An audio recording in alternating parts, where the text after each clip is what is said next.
تو جب دیتا ہے تو پھر اس کا شکر گزار بندے بھی بنے. مگر ہم ناشکریاں کرتے ہیں، گناہ کرتے ہیں، جس وجہ سے پھر مصیبت کو دعوت دیتے ہیں. تو راستے زندگی گزارنے کے دو ہیں، ایک ہے نیکوکاری کا راستہ، ایک ہے بدکاری کا راستہ، منمانی کا راستہ. اگر آپ غور کریں تو آج کے دور میں منمانی کی زندگی گزارنے والے بہت زیادہ، اور ہر حال میں اللہ کی مان کے چلنے والے بہت تھوڑے. نتیجہ کیا ہے؟ مسائل حل نہیں ہو رہے، پریشانیاں بڑھتی جا رہی ہیں، ادھر ذلت ادھر ذلت، ادھر پریشانی ادھر پریشانی. اس کی وجہ یہ ہے کہ ہم نے اپنے آپ کو اللہ کی سرپرستی میں دیا ہی نہیں ہے. اگر دے دیتے تو دنیا میں اللہ ہمارے تمام غموں کے لیے کافی ہو جاتے. ہماری مثال تو وہ ہے کہ کوئی بلینر انسان ہو اور اس کا بندہ چپڑاسی کی نوکری کے لیے درخواست دیتا پھرے، تو ہر بندہ کہے گا یار تمہارا باپ تو بلینر ہے اور تم پی این کی جاب کے لیے درخواست دے رہے ہو، سویپر کی جاب کے لیے. یہ کیا؟ وہی حال ہے. اللہ تعالی ہمیں اپنے سرپرستی میں لینے کے لیے وعدہ فرما رہے ہیں، اور ہم اللہ کے وعدے پر آنے کی بجائے خود دنیا کے جھمیلوں میں اپنے رزق کو تلاش کرنے میں لگے ہوئے ہیں. یاد رکھیے گا اللہ فرما برداروں کو بھی رزق دیتا ہے، اللہ نافرمانوں کو بھی رزق دیتا ہے. اللہ تعالیٰ فرما برداروں کو بھی رزق دیتا ہے اور اللہ تعالیٰ نافرمانوں کو بھی رزق دیتا ہے. مگر فرق ہے، ایک ہوتا ہے کہ آپ نے پرندے کو پنجرے سے نکالا اور پیالے کے اندر دانے ڈال کے اس کے سامنے رکھ دیا، اب وہ اسی پیالے میں سے کھا رہے آرام مزے سے. یا آپ نے پنجرے سے مرغی کو نکالا اور یوں دانے پھینک دیے تو وہ دانے چگ رہی ہے مگر دانے اس کو مل رہے ہیں.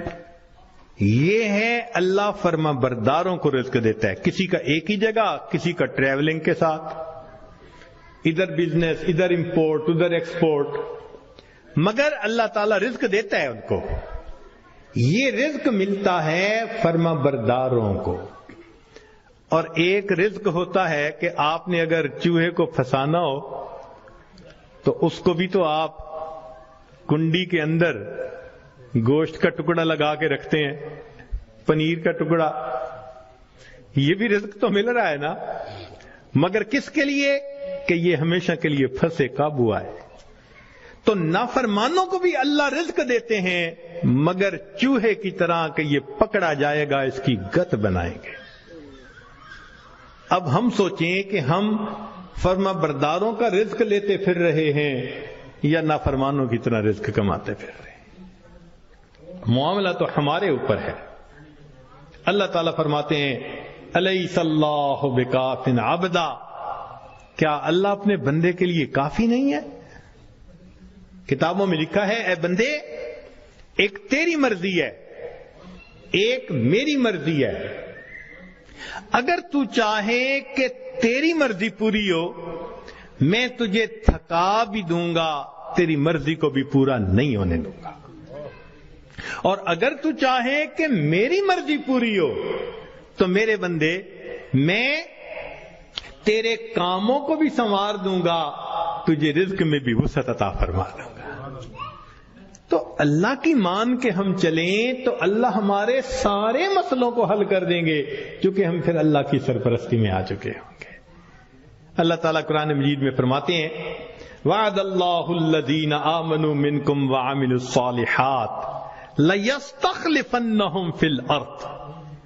اجتماعی طور پر نیکوکار بن کر زندگی گزارنے والوں کے لیے اللہ کا وعدہ ہے. فرماتے ہیں میں تمہیں زمین کے اندر خلافت عطا کروں گا.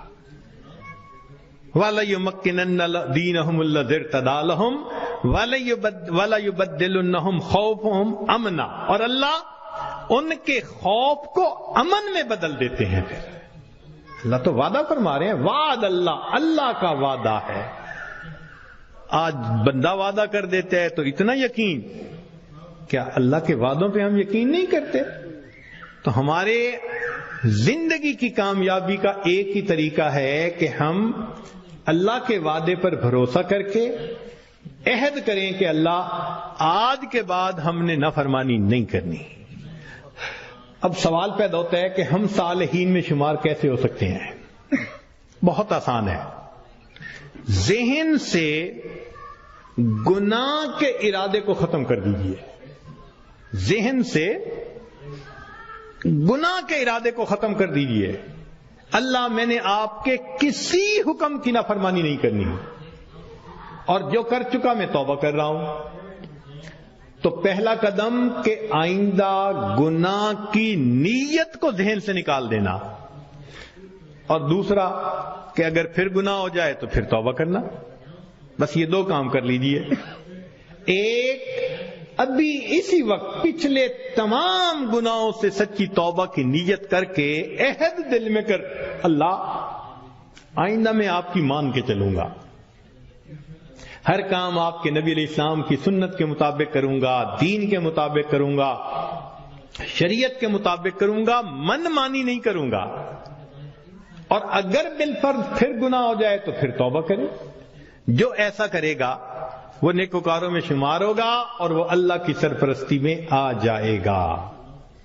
اور جب تک ہم اللہ کی سرپرستی میں نہیں آئیں گے ہماری پریشانیاں ختم نہیں ہوں گی۔ ہم نے دنیا میں دیکھا ہے پرائی بکری کو کوئی گھاس نہیں ڈالتا۔ ہم نے کلمہ تو پڑھا نا، تو لیبل تو لگ گیا نا کہ یہ مسلمان ہیں۔ اب اگر اللہ کے در سے بھی کچھ نہ ملے تو کسی اور در سے کیا ملے گا؟ بلکہ ہم نے تو دیکھا ہے کہ جس کتے کے گلے میں پٹے کا نشان ہو نا، اس کو ہر کوئی دھتکار دیتا ہے، جائے اپنے مالک کے دروازے سے کھائے۔ بالکل ہمارا یہی حال ہے، جدھر رخ کرتے ہیں ہمیں دھتکارا جاتا ہے، جاؤ اپنے رب سے مانگو جا کے۔ اور رب سے مانگنے کے لیے نیک ہم بن نہیں رہے۔ تو ہمارے پاس کوئی دوسری آپشن نہیں سوائے اس کے کہ زندگیوں کو بدلیں، نیکی پہ آئیں، اللہ تعالی ہمیں اپنی سرپرستی میں لے لیں، پھر اللہ تعالی ہمارے الٹے کاموں کو بھی سیدھا کر دیں گے، ہماری پریشانیوں کو اللہ ختم فرما دیں گے۔ زندگی گزارنے کا اس سے بہتر کوئی دوسرا راستہ نہیں ہو سکتا۔ تیرے ہاتھ میں ہو قرآن اور تو دنیا میں رہے پریشان، تیرے ہاتھ میں ہو قرآن اور تو دنیا میں رہے ناکام، تیرے ہاتھ میں ہو قرآن اور تو دنیا میں رہے غلام، غلامی نفس کی ہو، شیطان کی ہو یا کسی انسان کی ہو۔ نہ نہ نہ، ہمیں کہتا ہے یہ قرآن، وہ میرے ماننے والے مسلمان، اقرا وربک الاکرم، تو پڑھ قرآن، تیرا رب کرے گا تیرا اکرام، تیرا رب تجھے عزت و وقار دے گا، تیرے ظاہر و باطن کو نکھار دے گا۔ تو ہم اپنے اللہ کے سامنے اپنے آپ کو سپرد کر دیں، پھر دیکھیں اللہ تعالیٰ کیسے مدد فرماتے ہیں۔ اس لیے تو شاعر نے کہا مومن کے ساتھ غلبے کا وعدہ ہے قرآن میں، تو مومن ہے اور غالب نہیں تو نقص ہے تیرے ایمان میں۔ آج اعمال کا، ایمان کا یہ نقص ہے، ذلت کی زندگی گزارتے ہیں۔ ہم عہد کریں کہ پروردگار عالم آپ کے گھر میں آئے بیٹھے ہیں، بس آپ ہی سے ہم مانگیں گے، اس لیے کہ جو روٹی کا سائل ہوتا ہے ایک دروازے سے نہ ملے پرواہ نہیں، وہ دوسرے پہ چلا جاتا ہے، نہ ملے تیسرے پہ چلا جاتا ہے۔ مسئلہ تو ہمارا ہے جن کے پاس ایک ہی در ہے، دوسرا در نہیں ہے۔ ہم کہیں بھی جائیں گے کچھ نہیں ملے گا، ملے گا تو ہمیں ایک ہی در سے ملنا ہے۔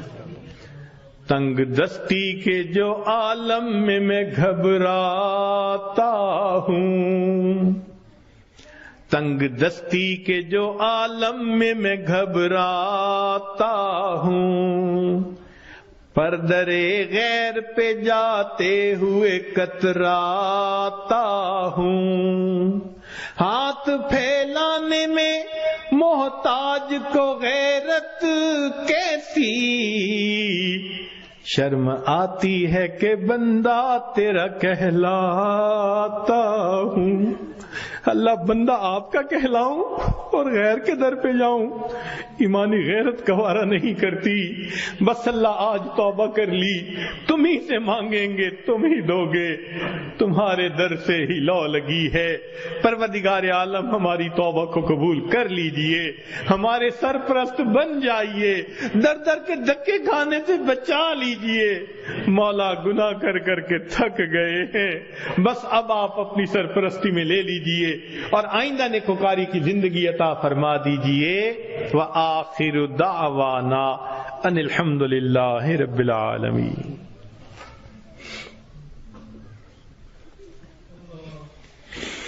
دعا سے پہلے بعض احباب نے یہ کہا تھا کہ ہم آج کی محفل میں تو وطائب